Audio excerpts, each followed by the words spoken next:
भवानी शंकरो वंदे श्रद्धा विश्वास रूपिणौ याभ्यां विना न पश्यन्ति सिद्धः स्वान्तहस्थमीश्वरम्।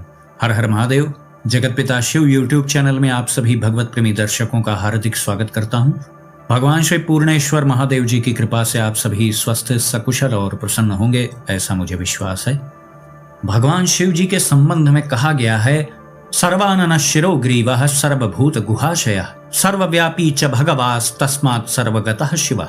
अर्थात भगवान शिव जी समस्त मुख, समस्त शिर और समस्त ग्रीवाओं वाले हैं तथा समस्त प्राणियों के अंतःकरण में स्थित हैं। अतः सर्वगत होने के कारण वे ही सर्वव्यापी कहे गए। श्वेताश्वतरोपनिषद का यह एक मंत्र है, यद्यपि यह एक श्लोक की शैली में है जो भगवान महादेव जी की सर्वव्यापकता को बता रहा है। आज का प्रस्तुत वीडियो साधना में आ रही समस्याओं के ऊपर आधारित है।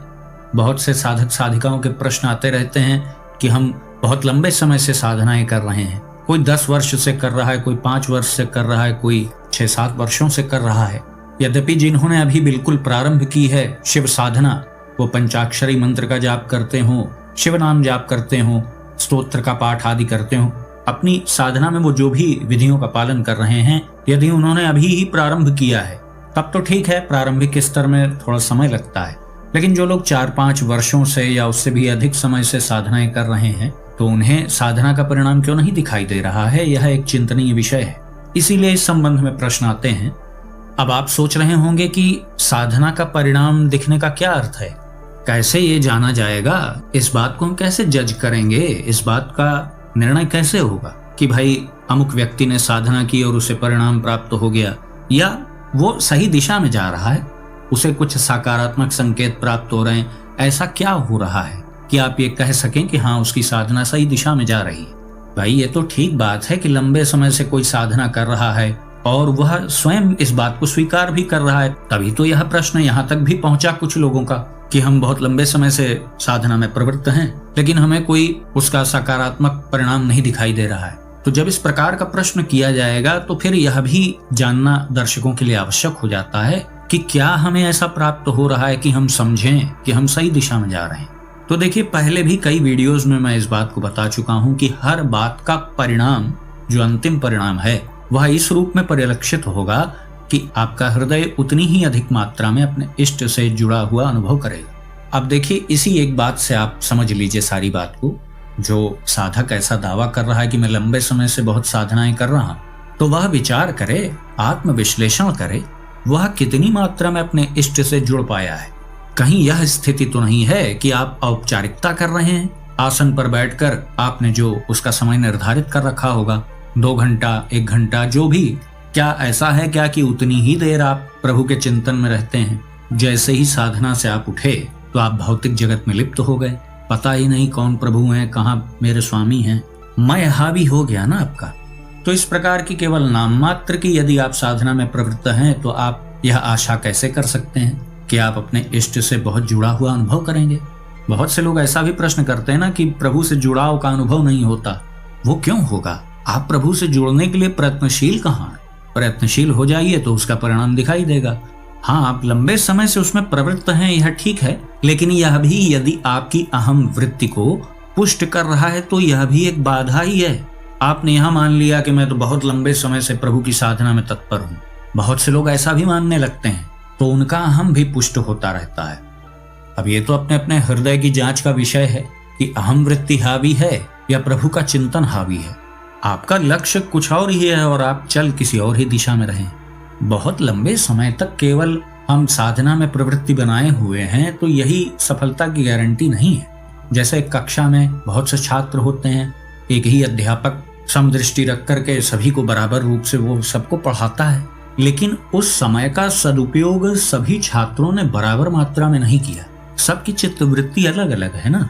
उस कक्षा में सभी छात्र ऐसे नहीं रहेंगे कि उस अध्यापक के बताए हुए सभी विषय को वो बराबरी से समझ जाएं। सबकी बुद्धि का स्तर अलग अलग है।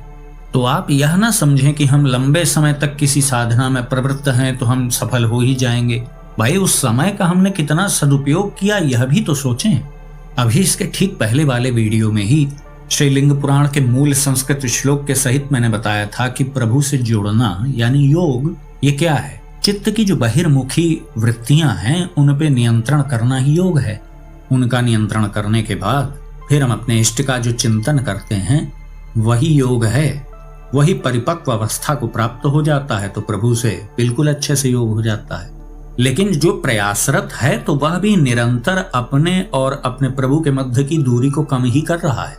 जो प्रयासरत है, इस वाक्य पे भी ध्यान दीजिए, जो केवल औपचारिकतावश किए जा रहा है अर्थवाद बुद्धि को धारण करके कि देखो अब 1 वर्ष हो गया, देखो अब साधना करते हुए 2 वर्ष हो गया, देखा अब 3 वर्ष हो गया, 5 वर्ष हो गया, अब 10 वर्ष हो गया, ऐसे वो अर्थवादी बुद्धि रख करके करता रहेगा तो फिर करता ही रहे, क्योंकि उसने उसी को साध्य मान लिया ना।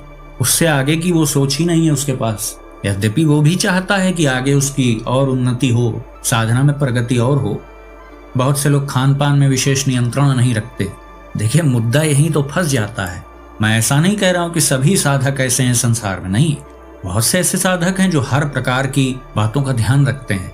वह ऐसा कोई भी कार्य नहीं करते कि साधना रूपी जो पात्र है उसमें कोई छिद्र हो, क्योंकि छिद्र युक्त बर्तन में कुछ इकट्ठा नहीं होता है, सब बाहर बह के चला जाता है। यही होता है अधिकांश साधकों के साथ। वो कुछ देर कुछ तपोबल प्राप्त करते हैं, फिर अज्ञानतावश भौतिक जगत के कुछ विशेष कार्यों में वो लिप्त हो जाते हैं। तो उससे क्या होता है, वो जो चीज उन्होंने कमाई थी वो खर्च हो गई। छिद्रयुक्त पात्र जो होता है वो ऐसे ही होता है। इसलिए जो चतुर साधक होता है ना, वो साधना करने के पहले ही, साधना में प्रवृत्त होने के पहले ही इस बात पे विचार करने लग जाता है कि मेरा बर्तन छिद्रयुक्त ना हो। यही बहुत महत्वपूर्ण बात है। तामसिक आहार करने से हम जो तपोबल प्राप्त करते हैं वह सब व्यर्थ हो जाता है। निश्चित रूप से इसको जान लीजिए आप। जैसा हम भोजन करते हैं उसका सीधा प्रभाव हमारे अंतःकरण पर पड़ता है। इसीलिए सात्विक भोजन करने का ही आप प्रयास करें। अब यहाँ पर कुछ विशेष बुद्धिमान लोग ये ऐसा बोल सकते हैं कि ये तो व्यर्थ की बातें हैं, भोजन तो जिसको जैसा मन आए वैसा कर लेना चाहिए। ऐसे भी बहुत से आधुनिकवादी लोग हैं ना, जो हर प्रकार के भोजन को सही ठहरा देते हैं। हर प्रकार का भोजन उसके लिए ठीक होगा जो भौतिकवादी व्यक्ति। आप क्यों दूसरे की गलती का अनुसरण कर रहे हैं? तामसिक आहार की जो वकालत कर रहा है उसे करने दीजिए। आप क्यों उसमें अपना सर खपा रहे हैं? आप साधक हैं तो आपके हित की बात यहाँ बताई जा रही है कि अपने भोजन को बिल्कुल पवित्र कर लें, सात्विक आहार करें आप। अब बिल्कुल ऐसा भी नहीं कि आप दाल रोटी खाने लग जाएं। जो आपको प्रिय है वो चीज आप खाएं, बस ऐसा भोजन ना करें जिससे किसी जीव को नुकसान पहुंचे, जीव हिंसा हो, आप किसी जीव की हिंसा का कारण बने, इससे आप बचें। वरना वही हो गई छिद्रयुक्त बर्तन वाली बात। सुबह बैठ करके खूब कमाया हमने, रात्रि आते आते झोली खाली हो गई। तो अधिकांश साधक तो इस वजह से भी परेशान है ना। भोजन तो एक केवल मैंने उदाहरण आपको दिया है। उस तरह से बहुत सी वृत्तियां हैं जिनसे साधक को बचना चाहिए। बहुत अधिक लोगों से अनावश्यक बहुत ज्यादा मिलना जुलना, उससे भी हमारा तपोबल घटता है, क्योंकि औरा संपर्क में आता है। ये कोई मजाक की बात नहीं है। आप देख लीजिए, जिस दिन आप खाली बैठे रहें अकेले घर में, उस दिन अपनी चित्त वृत्ति पे विचार करें, और जब आप काफी लोगों से मिल लें या उस जगह पे मौजूद हो जहां बहुत लोग हैं, तो आपकी चित्त वृत्ति पे प्रभाव पड़ता है ना। ये तो सामान्य सी बात है, तो हर व्यक्ति, सामान्य व्यक्ति भी अनुभव करता है। तो आप समझ लें कि इस प्रकार की जो आदतें हैं वह आपकी साधना पे प्रभाव तो डालेंगी।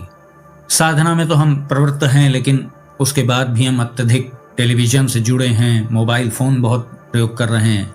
मैं ऐसा नहीं कह रहा हूं कि आप इनसे दूर हो जाएं, या तो दैनिक जीवन का आप एक अंग बन गए हैं। हम आप जुड़े भी हैं तो मोबाइल फोन के माध्यम से ही जुड़ पाए। तो सदुपयोग करने के लिए क्या बुराई है? हर वस्तु का सदुपयोग होना चाहिए। धन का भी आप जैसे सदुपयोग ही तो करना चाहते हैं ना, कोई धन लुटाते हुए थोड़ी चलता है। तो उसी प्रकार से हमें हर चीज का संयमित रूप से प्रयोग करना चाहिए। अग्नि हमारे लिए जैसे बहुत उपयोगी है, तो हम उसे केवल चूल्हे तक ही सीमित रखते हैं।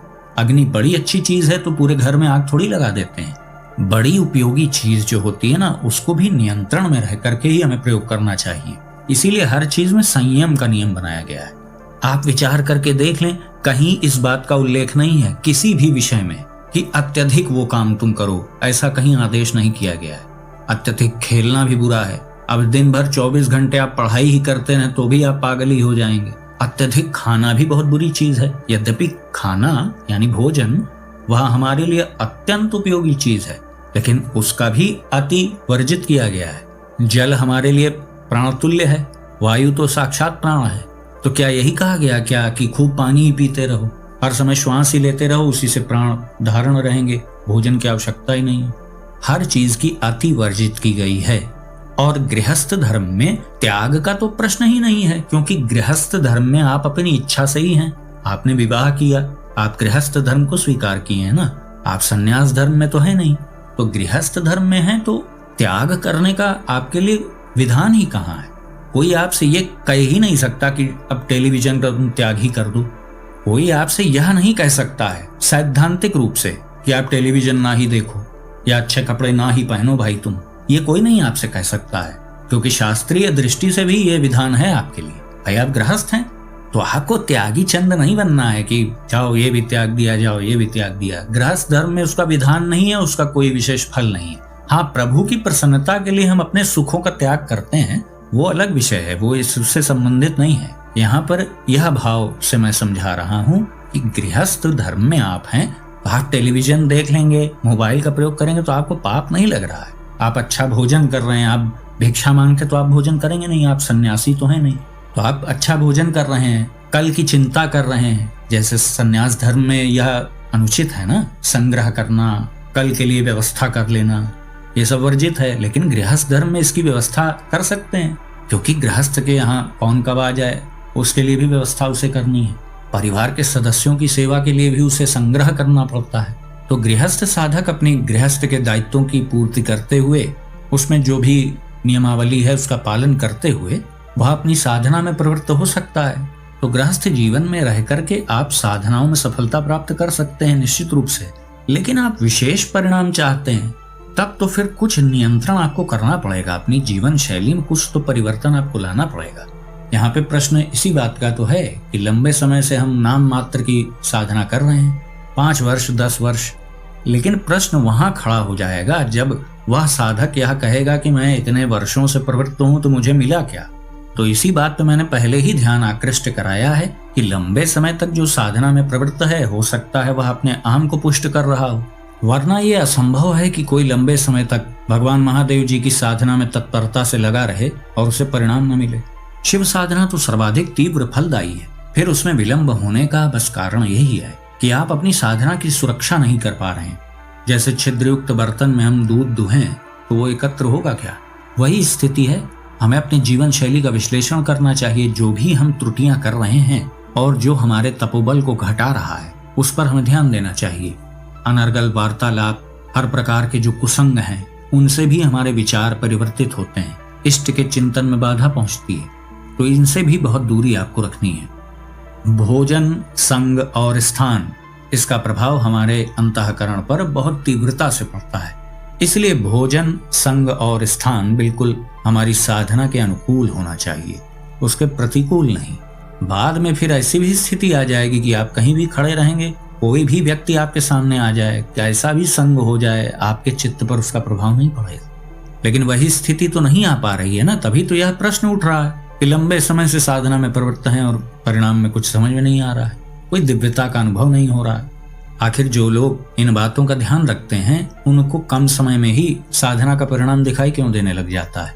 बात घूम फिर के वहीं आ गई ना कि हमारा जुड़ाव प्रभु से कितना हो पाया है। हर बातों का परिणाम अंत में यही देखा जाएगा। जो सिर्फ नाम मात्र की साधना करेगा, एक निर्धारित समय उसने बना रखा है कि इतनी देर मुझे जाप करना है, तो उससे आप क्या उम्मीद रखते हैं, वह अपने प्रभु से कितना अधिक जुड़ पाएगा। औपचारिकता करने से कौन प्रभु से जुड़ सका है आज तक। उसके लिए तो तत्परता अंतःकरण से होनी चाहिए, वह कोई बाह्य प्रक्रिया है ही नहीं, वह तो है अंदर की प्रक्रिया। मूल बात को समझने का प्रयास करें। तत्परता अंदर का विषय है, बाहर उसके लक्षण परिलक्षित होते हैं। दृढ़ संकल्प तो अंतर मन से उठता है। बहुत से ऐसे भी साधक हैं जिनका प्रश्न आता रहता है कि हम दैनिक जो मंत्र जाप करते हैं उस पर हम बैठते तो हैं, लंबे समय से हम जाप कर भी रहे हैं, लेकिन मन कहीं और ही रहता है, मन प्रभु में नहीं लगता है। बस ऐसा लगता है कि निर्धारित संख्या जल्दी जल्दी पूरी कर लें और माला रखें और उठ जाएं। ऐसा भी प्रश्न आता रहता है। वो पूर्व जन्म के संस्कार हैं, पिछले जन्म में साधनाएं की हैं, तो इस जन्म में भी वो अपना असर दिखा रहा है। वो साधना में प्रवृत्त तो है, लेकिन उसे लाभ नहीं मिल पा रहा है, क्योंकि उससे त्रुटियां हो जा रही हैं। और जब उनसे ये सब बातें बताई जाती हैं कि ये लक्षण हैं, ये कारण हैं, इनकी वजह से साधना में आपके अवरोध आ रहा है, तो वो स्वीकार भी करते हैं कि हाँ ये सत्य बात है, भोजन पे मैं संयम नहीं रखा हूँ, संग विचित्र प्रकार का है। संग में बहुत चीजें आ गई, वस्तु का संग भी होता है ना, व्यक्ति का ही संग थोड़ी होता है केवल। जैसे मैंने उदाहरण दिया ना, टीवी है, मोबाइल फोन है, इन सब का सदुपयोग भी है, दुरुपयोग भी है। इन सब बातों को जब साधक स्वीकार कर लेगा तब उस पे वह नियंत्रण करने का प्रयास करेगा और प्रयास करने वाला ही सफल होगा। तो मूल बात को आप समझें, हमें अपनी साधना की सुरक्षा करना सीखना चाहिए। जैसे घनघोर जंगल में भी जब प्राचीन काल में लोग साधना करने जाते थे तो उचित स्थान का चयन करते थे ना, अपनी सुरक्षा की व्यवस्था पहले करते थे कि कोई जंगली जानवर ना आ जाए, है ना। पहले सुरक्षा की व्यवस्था करिए, यानी इन बातों पर विशेष ध्यान दीजिए कि किससे हमारा तपोबल क्षीण हो रहा है। खोटी क्रियाएं होती रहेंगी तो तपोबल का क्षरण होता रहेगा। बस इसको आप सरल रूप में समझ लीजिए। इंद्रियों का संयम बहुत आवश्यक है। गृहस्थ साधक के लिए धर्म पूर्वक इंद्रिय सेवन का विधान है, तो धर्म पूर्वक ही इसका प्रयोग होना चाहिए। बहिर्मुखता भी बहुत बड़ा कारण है, जो मैं पहले भी वीडियोस में बता चुका हूँ। बहिर्मुखता अर्थात बाह्य भौतिक जगत का बड़ा महत्व होना आपकी दृष्टि में। बाह्य विषय वस्तु का आपके अंतःकरण पर विशेष प्रभाव पड़ता है। चित्त वृत्ति उन्हीं विषय वस्तुओं में आपकी लिप्त है।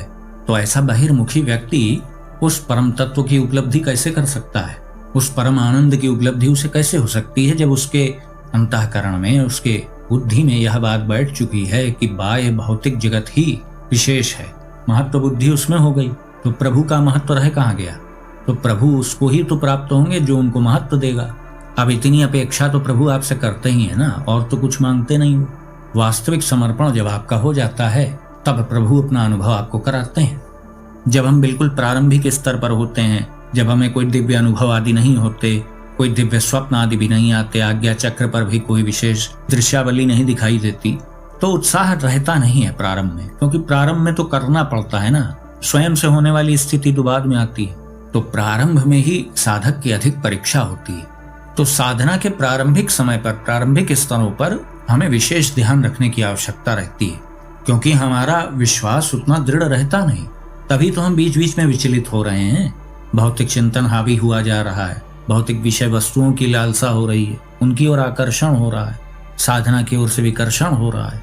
तो ये स्थिति तब तक आती रहेगी जब तक प्रभु और निकट नहीं आ जाते। तो प्रारंभिक स्तरों पर ही हमें विशेष ध्यान देने की आवश्यकता होती है। अगर नहीं देंगे तो इसी प्रकार से वर्षों के वर्ष बीतते रहेंगे, उसका कोई विशेष लाभ आपको नहीं दिखाई देगा।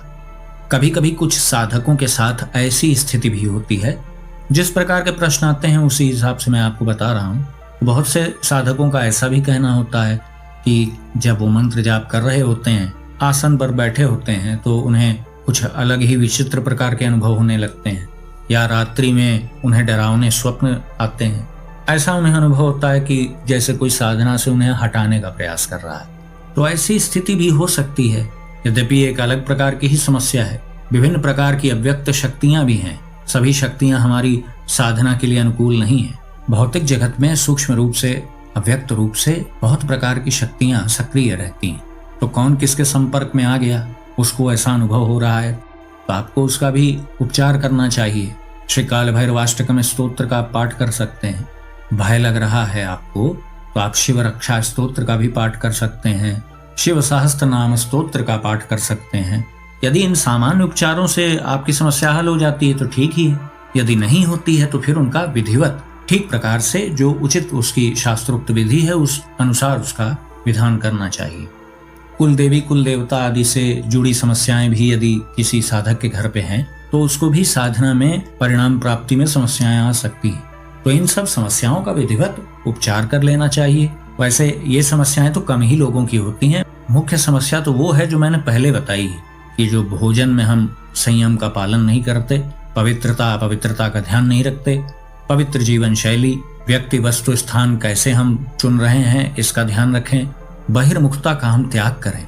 अंतर्मुखी व्यक्ति ही अपने इष्ट का चिंतन कर सकता है। बहिर्मुखी व्यक्ति कहाँ इष्ट का चिंतन करेगा, क्योंकि उसके मन में अपने इष्ट के प्रति महत्व बुद्धि ही नहीं है। तो फिर कहाँ वो प्रभु के चिंतन में प्रवृत्त होगा, वह भौतिक जगत में ही आनंद मग्न है।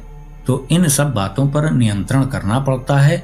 इसीलिए कहा जाता है चित्त वृत्ति पर नियंत्रण करने का नाम ही योग है। जब चित्त वृत्ति पर नियंत्रण करने का आप अभ्यास कर लेंगे, इसमें आप प्रवीण हो जाएंगे, तब प्रभु का आप चिंतन कर पाएंगे। प्रभु का जब आप सर्वाधिक चिंतन करेंगे तब उनसे योग होगा। तो इसीलिए साधना के नाम पर औपचारिकता करना बंद करें, अपनी जीवन शैली का विश्लेषण करें। हर बातों का अंतिम परिणाम इसी रूप में आप कसौटी कर लिया करें कि हम अपने चित्त को प्रभु से कितना अधिक जोड़ पाए। हमारी महत्व बुद्धि भौतिक जगत में है कि हमारे इष्ट में है, यही सब मापदंड है। इसी से आप समझ सकते हैं कि आपकी साधना सही दिशा में जा रही है अथवा नहीं। तो आज का वीडियो हम यहीं समाप्त करते हैं। आशा करता हूं जो भी जानकारी आपको दी गई वो आपको अच्छी लगी होगी। यदि वीडियो आपको पसंद आए तो इसे लाइक करें, अपने मित्रों बंधु बांधवों के साथ शेयर करें। यदि इस चैनल पर आप पहली बार आए हैं तो कृपया इस चैनल को सब्सक्राइब करें।